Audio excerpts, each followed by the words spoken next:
अस्सलाम वालेकुम। आज हम एक नए टॉपिक के साथ हाजिर हैं। System of linear equation. A system of linear equation is collection of two or three linear equations for solving the same set of variable. System of linear equation collection है किसका? टू या three linear equations का, जिनके अंदर variable जो है उनका जो सेट होगा वो सेम होगा। देखें, ये एग्जांपल है। ये दो लीनियर इक्वेशंस हैं, इनके अंदर जो सेट ऑफ वेरिएबल है x और y दो हैं, इसमें भी x y दो हैं। ठीक है, इस एक वन का मतलब है x का कोफिशिएंट, b1 का मतलब है y का कोफिशिएंट। सेकंड इक्वेशन में a2 का मतलब है इस x का कोफिशिएंट और b2 का मतलब है इस y का कोफिशिएंट। k1 और k2 का मतलब है कांस्टेंट।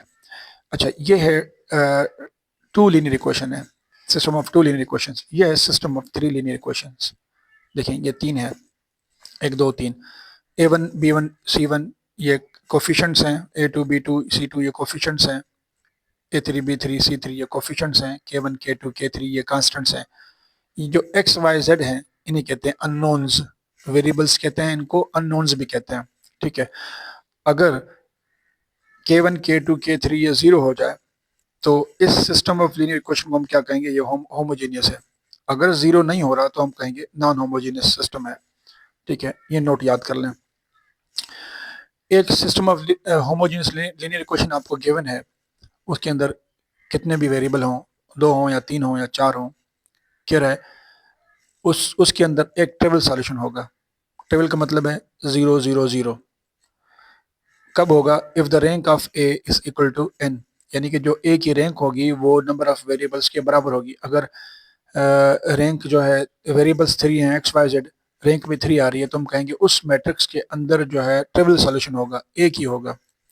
ठीक है, number 2 point, it has trivial as well as infinite many non trivial solution. कह रहा है एक इस सिस्टम के अंदर एक ट्रिवियल के साथ बहुत सारे सॉल्यूशन होंगे।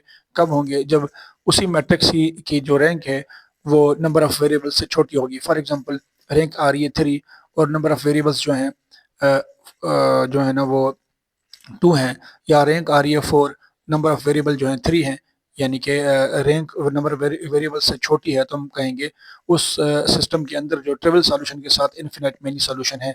या हम ऐसे भी कह सकते हैं कि अगर उसी मैट्रिक्स की जो डिटर्मिनेंट है वो जीरो आ रही है, तो हम कहेंगे इसके इसके अंदर इन्फिनिट मेनी सॉल्यूशंस हैं। ठीक है, इसके बाद हम पढ़ेंगे कंसिस्टेंट सिस्टम। कंसिस्टेंट सिस्टम क्या होता है? अगर सिस्टम के अंदर एक या दो सॉल्यूशन हो, अगर सिस्टम में एक या ज्यादा सॉल्यूशन हो, तो हम कहेंगे वो सिस्टम कंसिस्टेंट है। ये देखें, ये दो लीनियर इक्वेशंस है, इसे जब हम सॉल्व करेंगे ये आंसर आएगा -1 5/2, यानी कि एक ही सॉल्यूशन है। एक सॉल्यूशन आएगा या ज्यादा सॉल्यूशन आएंगे। ठीक है, ये देखें, ये दो लीनियर इक्वेशंस हैं। देखें, इसके अंदर इसके जो सॉल्यूशंस निकलेंगे वो निकलेंगे 0 2 -2 3 -4 4, इनफिनाइट मेनी सॉल्यूशन होंगे, हम काउंट नहीं कर सकेंगे। अच्छा, इस system of two linear equations में पता कैसे चलेगा? मैं आपको बता दूं एक ट्रिक। वो ये है कि इसका जो कोफिशिएंट है 1 है, इसका कोफिशिएंट 2 है, ये 4 है। अगर यहाँ से हम 3 कॉमन लें तो यहाँ 1 बचेगा, यहाँ 2 बचेगा, यहाँ 4 बचेगा, यानी कि दोनों इक्वेशंस एक जैसी हो जाएंगी, तो तब उनके अंदर जो है ना इनफिनाइट मेनी सॉल्यूशंस होंगे। अब है ये है इनकंसिस्टेंट सिस्टम, वो होता है जिसके अंदर सॉल्यूशन ना हो। ये क्वेश्चन है, इसका हम जब सॉल्यूशन निकालेंगे सॉल्यूशन नहीं निकलेगा, क्योंकि देखें इसका वेरिएबल 1 है, इसका 2 है, ये 4 है। अगर यहाँ से हम 3 कॉमन निकालें, ठीक है, यहाँ 1 बचेगा, यहाँ 2 बचेगा, लेकिन कांस्टेंट सेम नहीं है। कांस्टेंट सेम होता तो इन्फिनिट मेनी सॉल्यूशन होते हैं। ठीक है, कांस्टेंट सेम नहीं आ रहा तो इसका सॉल्यूशन नहीं निकलेगा, हम कहेंगे ये सिस्टम इनकंसिस्टेंट है, इसका कोई भी जवाब नहीं है। उसके बाद है ऑगमेंटेड मैट्रिक्स। ऑगमेंटेड मैट्रिक्स क्या होती है? वो हमें system of linear equation given होगा, हम उसमें से एक मैट्रिक्स बनाएंगे जिसे हम कहेंगे ए। ये 2 3 5 2 3 5 3 4 6 3 4 6 4 5 7 4 5 7 के साथ हम क्या करेंगे? कांस्टेंट्स को लिखेंगे। जब हम कांस्टेंट्स को किसी भी मैट्रिक्स के साथ लिखते हैं, उस मैट्रिक्स को हम कहते हैं ऑगमेंटेड मैट्रिक्स। ठीक है, अब हम पढ़ेंगे कंसिस्टेंसी क्राइटेरिया क्या होती है, यानी कि जो सिस्टम कंसिस्टेंट होता है उसको हम उसके अंदर कितने सॉल्यूशन होंगे, यूनिक होगा या इन्फिनाइट, उसके लिए पता कैसे चलेगा? ये देखें, ये क्राइटेरिया है। अगर एक ही रैंक ऑगमेंटेड मैट्रिक्स की रैंक के बराबर होगी और वो जो रैंक है वो नंबर ऑफ वेरिएबल के बराबर होंगे। फॉर एग्जांपल देखें, एक मैट्रिक्स है ए, उसकी जो रैंक है 3 है और ए बी की रैंक भी 3 है, नंबर ऑफ वेरिएबल्स भी 3 हैं, तो हम कहेंगे उस सिस्टम के अंदर एक सॉल्यूशन है, यूनिक सॉल्यूशन है।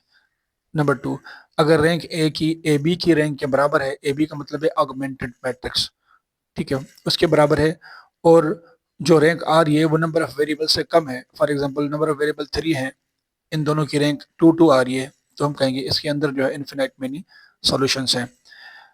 अब ये है इनकंसिस्टेंसी क्राइटेरिया। इसमें क्या होता है, रैंक जो है एक ही वो ऑगमेंटेड मैट्रिक्स के बराबर नहीं होती, तो उसके अंदर कोई सॉल्यूशन नहीं होता।